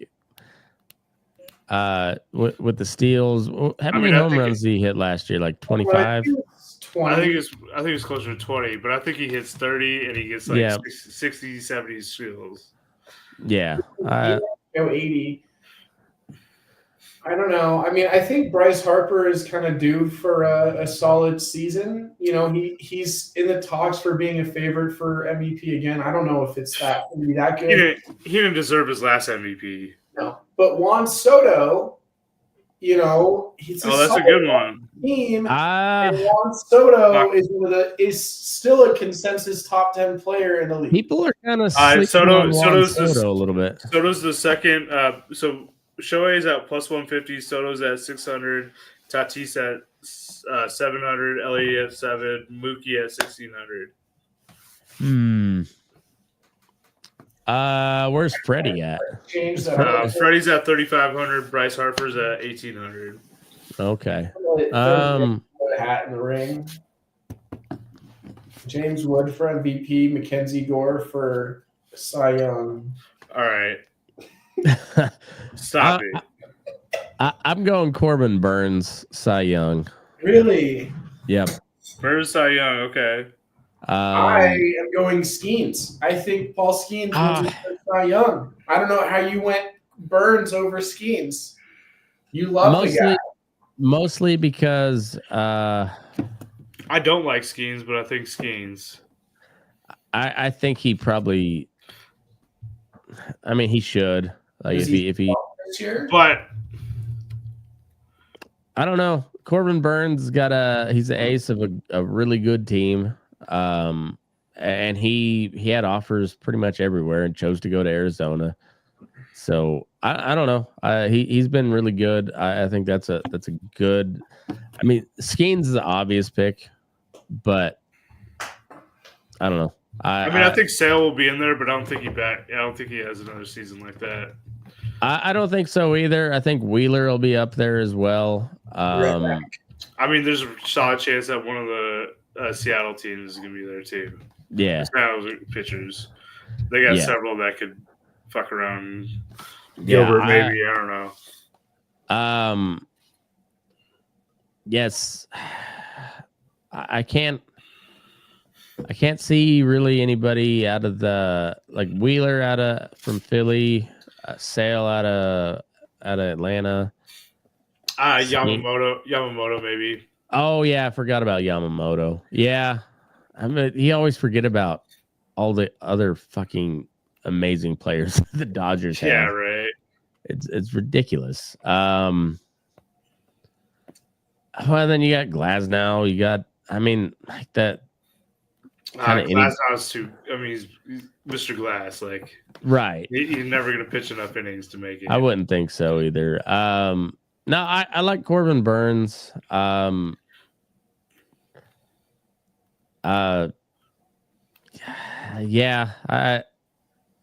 it's him or Skeens. I think.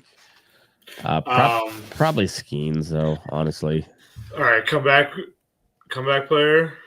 Comeback player of the year. I'm gonna go Corbin Carroll. Corbin Carroll had a rough. He kind of started coming on at the end of the season last year, but he had a pretty rough year. He was pretty forgettable, and it's kind of funny that it's that forgettable. But I don't know. And he was mentioned like he was kind of a MVP favorite towards the beginning of the year. It's rookie of the year. Yeah. I'm going Acuna.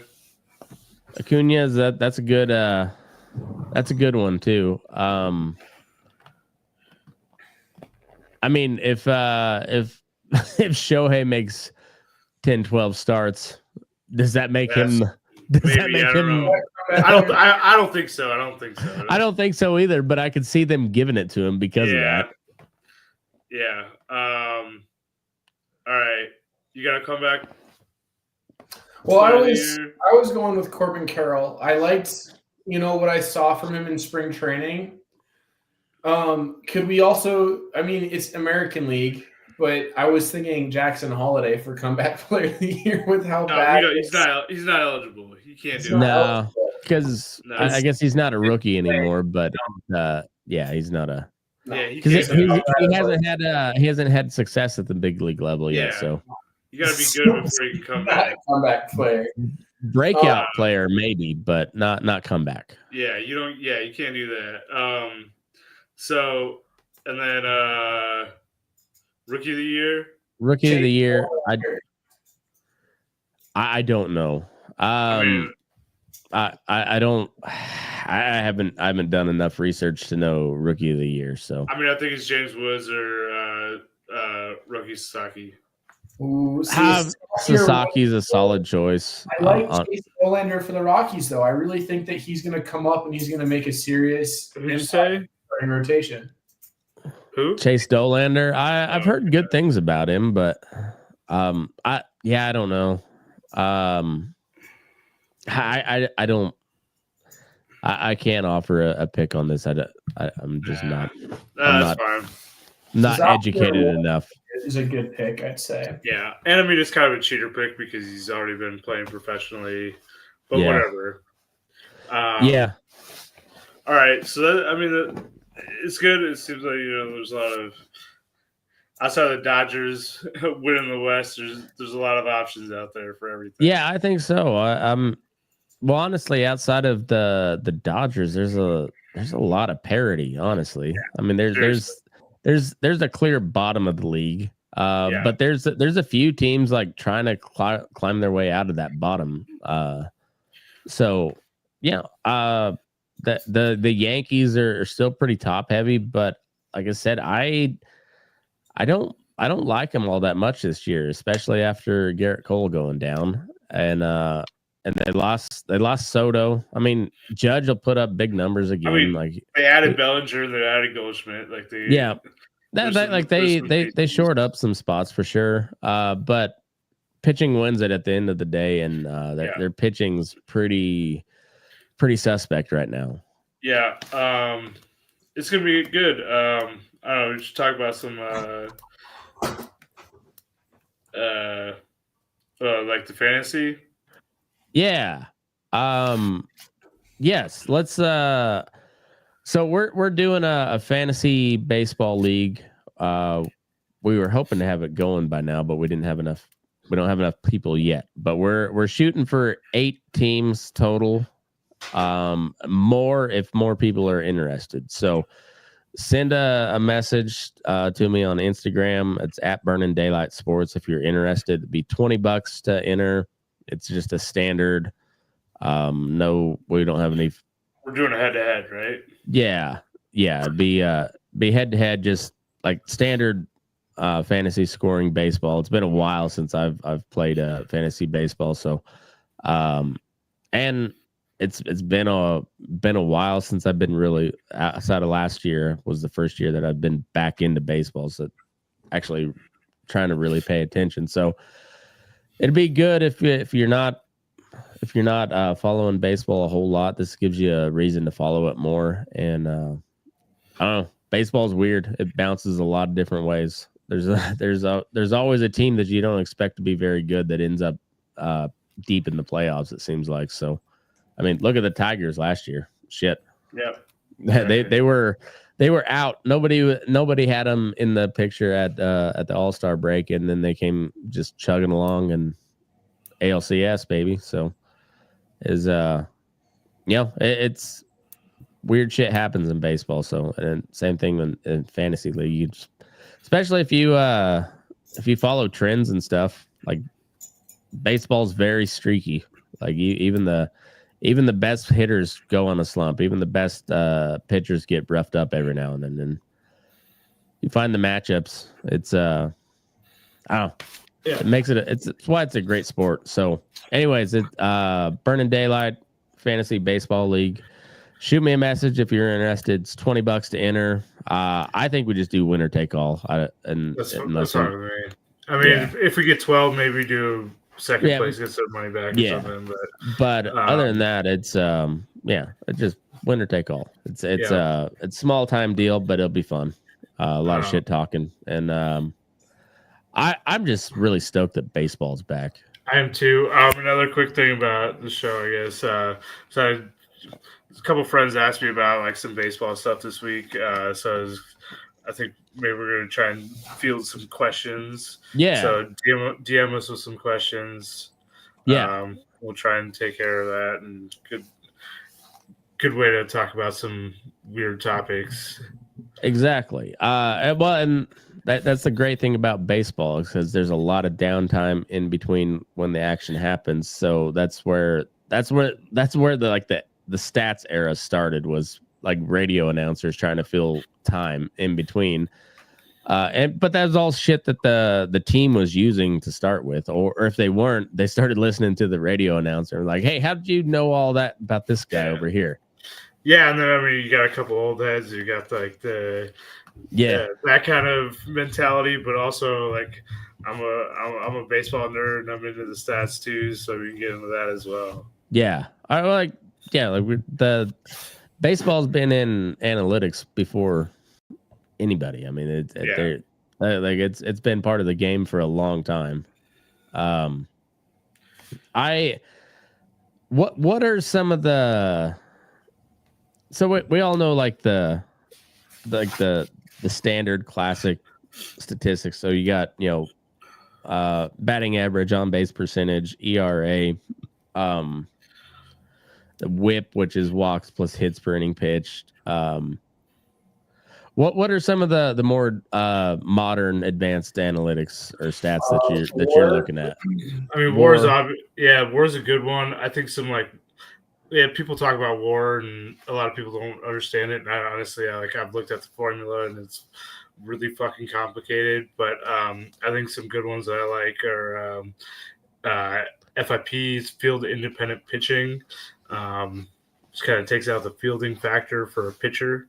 So it's a good indicator of, if your FIP is higher than your ERA, then that might mean that you're maybe a little bit, you might be due for a regression in your pitching stats, or vice versa. You might be set up for a good season. I think barrel percent's a really good stat for batters. It's exit velocity of like 95%, and there's a batting angle to it too, and I can't remember what it is, but I think that's a good one as well. That's pretty similar to like the hard hit rate, isn't it? Yeah. Exactly. Yeah. It's not exactly the same, but it's along the same. It's tracking a lot of the same shit. Yep.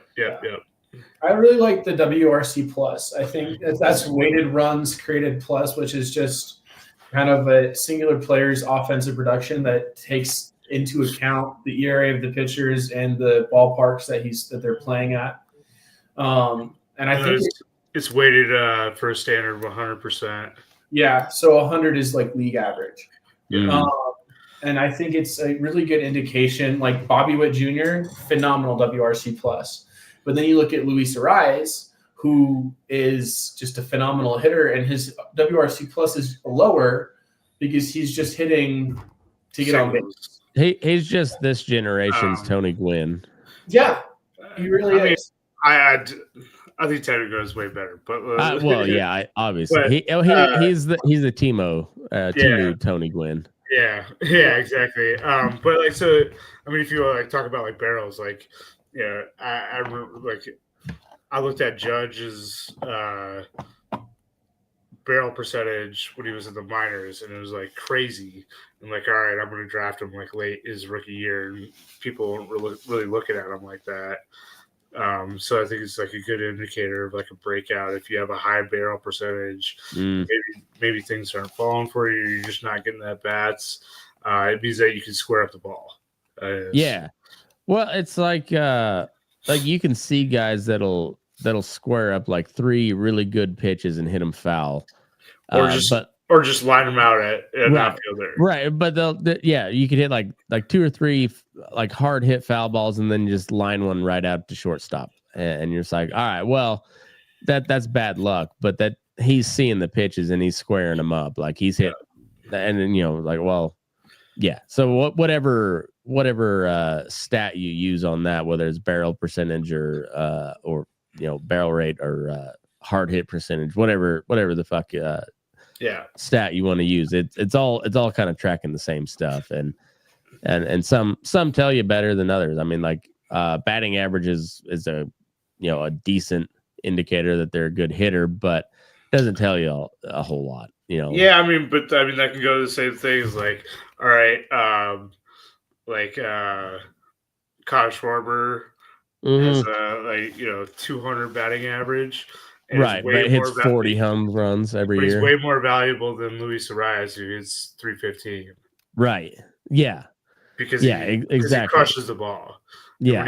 When he hits it, it's they don't land. Yeah, and that's another one. ISO is a good one. It's the difference between slugging percentage and batting average. This is kind of an indication of how many extra bases that you're hitting. So if you're hitting over like a 200 ISO, that means you're hitting a lot of extra base hits. So yeah, that's where it's like so it's similar to like OPS where it's on base plus slugging. Well, so slugging is if you want to talk about statistics, it's the expected number of bases per at bat. Yeah. So if you're hitting home runs, you're getting 4 bases per at bat opposed to a single. So the difference of that is like, okay, if you're hitting a lot of if you like Luis Arias, his ISO's got he's probably under 100, and Schwarber is probably close to 300. Yeah, that means it's kind of a power indicator, and that can also be an indicator of like some breakout or that you maybe if you have a high ISO but your stats aren't there, like it might come up this season. Yeah. Well then, so like if you got OPS of close to 1 or above 1, like you're that's just crazy. You're just crushing the ball. Yeah. And then WAR is what that's wins above replacement. So replacement is like the league average. No, replacement's like if you call someone up to replace. Oh, okay. You, okay. So if you're talking about WAR, like 2 to 3 should be your standard starter. A 5 is getting into all-star range. You're getting to 6 to 7, 8. You're looking at MVP votes. You get like Witt and Judge and Ohtani had like 10 last year. So that's getting into historic levels of that's all time level. 50 people ever have had those kind of seasons. Yeah, it's all time, and 50 people all time, and 3 of them last year. Yeah. That's retarded. Yeah. It's ridiculous the years that people had last year, but it's all and it's so then like on the pitching, like the whiff rate is a really good I like that one a lot. Like the whip is always a good one. Whip's that's been around for a long time, but it's still a great one. ERA is not necessarily that great. Not really. And wins is a shit stat. Yeah, anymore, especially like back in the day it meant something, but like where I don't know, like it's not that big of a. It's not a Felix a real Hernandez. stat. Felix Hernandez was pretty much when people stopped caring about wins because he was such a great pitcher, but that team was shit. Yeah. And so you didn't ever get wins. And you're like, okay, well, now wins don't really matter quite as much. Yeah. And like quality starts, they still talk about that, but that's not like an official stat they use anymore, is it? They still track it. They still track it, but a quality start is it's 6 innings with 3 runs. 3 runs or less, yeah. Which is, that's solid. It's that's you're doing that. You're 4.5 ERA, but it means that you can get through a game. Yeah, you're 4.5 ERA, but through 6 innings, and that's It's always that 6th inning that gets people because that's the second time through the lineup at least.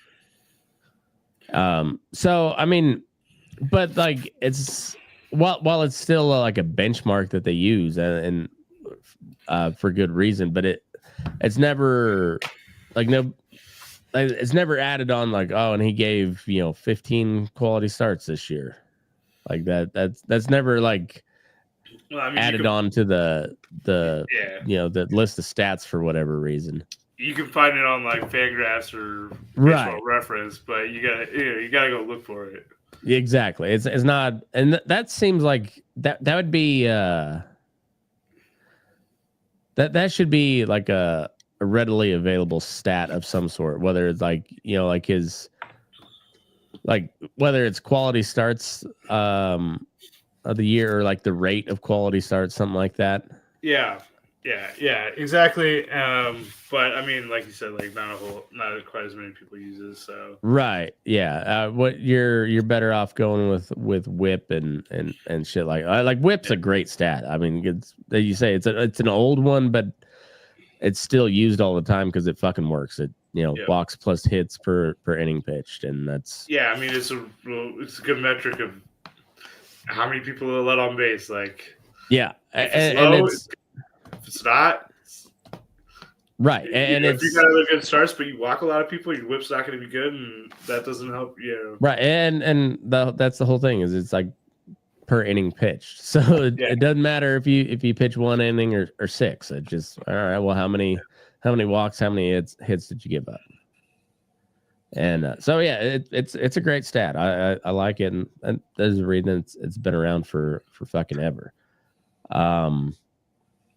I guess one last prediction. So we had our division winners, wild card makers, and no way of telling what the matchups are going to be. But World Series, I've got I'm gonna go Dodgers, Tigers. I'd love it. Probably Dodgers winning the back-to-back. And it pains me to say it, but I don't see a whole lot unless something weird happens. Yeah, I mean, I'm hoping for weird. I think the money says Dodgers. Everything says Dodgers. I'd love. I'd love for the Tigers to be there. If it's not that, I think the Orioles might make a little. Orioles got a shot. I think. Like I said, who knows what the matchups will be in the playoffs, but I'd like to see Tigers Orioles ALCS. That'd be my optimal pick for it. I think if they look really good, they got the farm system to deal with a couple of people to get a solid pitcher to push them over that edge. Well, and then say Jackson Holiday comes on strong this year, all right, well, that's they're not expecting it, but if it happens, that sure opens up a whole lot of shit. It does, and they got Kobe Mayo and Keston Hershad. They could also do that too. So among other Waseo, like they got a ton of people might come up and just kill it. So, I think it'll be Phillies Dodgers in the NLCS. I don't see anybody taking out the Dodgers without a lot of injuries. I just don't see it. They're just too. It's too much. They're too good. Yeah.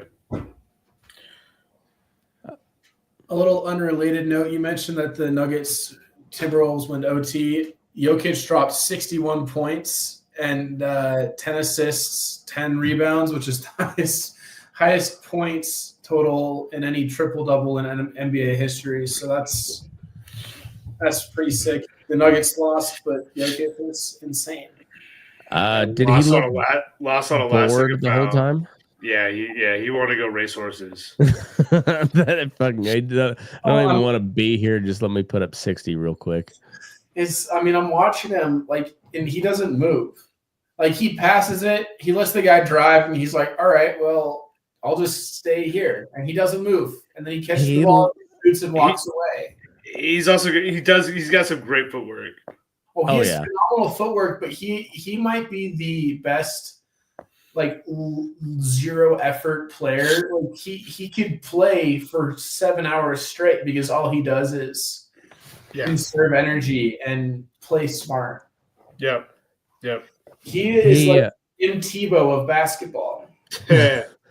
He reminds me of you remember that movie The Burbs with Tom Hanks? He reminds me of the creepy giant cousin from down the street, you know, the Amish looking dude. That's kind of reminds me of Nikola Jokic. And there coincidentally or not, that family in the movie was Eastern European, so maybe that's where I draw the connection. But either way, that's who he reminds me of. All right, so I got Dodgers winning it again. Anybody got something different? No, not realistically, but I've got the Royals. I think the Royals will be in the picture. In the ALCS, or Royals over the Tigers in the ALCS. My logic is this. In 2014, the Royals made it to the ALDS and got bounced. 2015, they won the World Series. So, 2024, they made it to the LDS and got bounced. 2025, they win the World Series. Could be. Good luck. My logic is completely but I mean, I've heard worse cases for something to happen that eventually happens. So, yeah, I wouldn't say you're completely wrong on that. The Royals got a legit chance this year. I think the Tigers got the pitching edge just barely. I could eat those words very easily. Royals got the hitting edge, so and then I think the Orioles are the best all around team going into that's like I said, that's because of Garrett Cole going down and the Yankees pitching staff being a mess. But that doesn't mean that the Yankees can't turn shit around in that department pretty quick either. I mean, they've been known to do that. So, yeah, exactly. I would also not be surprised at all to see another Dodgers-Yankees World Series, and I don't want that. I don't want that. Me neither. It was a great series, and I don't want it. Right. I mean, it's the best players on earth for sure, but I don't want to see it. I'd rather see, like Orioles, Diamondbacks, or Orioles. Shit, even the Orioles, Pirates. Like the Pirates make a run. That'd be fun. That'd be crazy. It'd be cool as shit. It's not going to happen, but it'd be cool as shit. No. Yeah, that'd be fun, but I don't see it happening. But well, I think we got a great year ahead of us, and baseball wise. So I think we're back to every week. If you guys are cool with that, and we'll. I mean, I might be coming on a little bit late if I got a game, but that's all good. Well, thing is, here we're he's on Mountain and I'm on Pacific time, so and you're like a midnight hobbit, so you can come on whenever. All right. All right. Well, thanks everybody for tuning in. Make sure you go subscribe to us Burnin Daylight Sports, YouTube, Instagram, Facebook, and hit us up if you wanna join in on the fantasy baseball and with any questions or topics that we need to cover. And for me and Jordan Winkler and Jake Rehnquist, move your ass. We're Burnin Daylight.